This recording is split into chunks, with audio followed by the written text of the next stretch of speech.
Akkam ooltan kabajamtootaa fi jaallatamtoota Kakuu Tuubii Miidiyaa.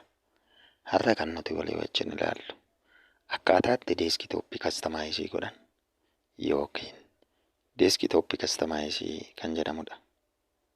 Koorsiin kun yookiin deeskitooppii kastamaayiz kan jedhu kun kan inni argamu HNS yookaan haardweer neetworkii sarfiisii gulantaa tokkoffaa keessatti jechuudha.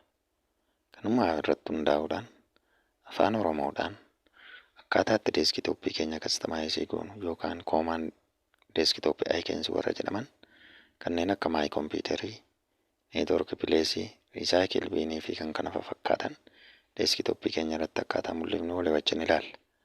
Akkuma isin amma argaa jirtan deeskitooppii keenya irratti warreen anamma jedhu kun amma mul'achaa hin jirani.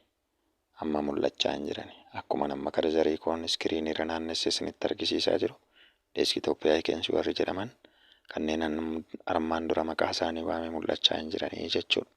Kanuma irratti hundaa'uun akkamiin akka isaan deeskitooppii keenya irratti mul'atan yookaan deeskitooppii keenya akkamittiin kastamaayizii akka goonu duraa duubaan haa ilaallu. Egaan deeskitooppii keenya yommuu kastamaayizii goonu akkaataa armaan gadii kanaan kastamaayizii goona. Right click, then personalize, then themes jenna. Chikaane desktop icon setting kan jedhu irratti cuqaafna.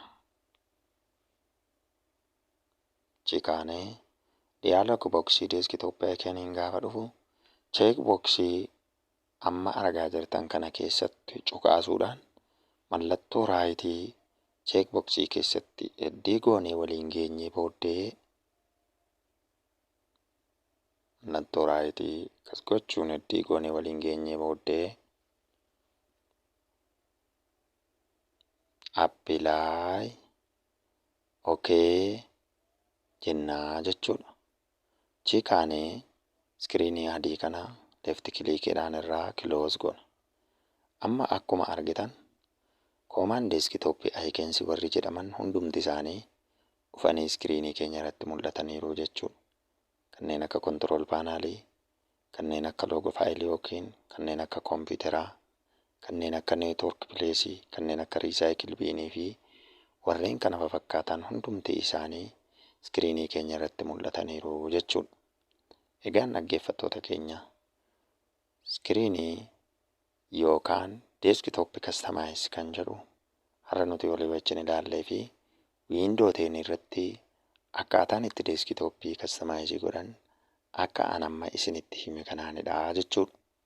Wiindoosa kaan irratti adda ta'uu danda'a. Waan dhaggeeffattaniif galatoomaa.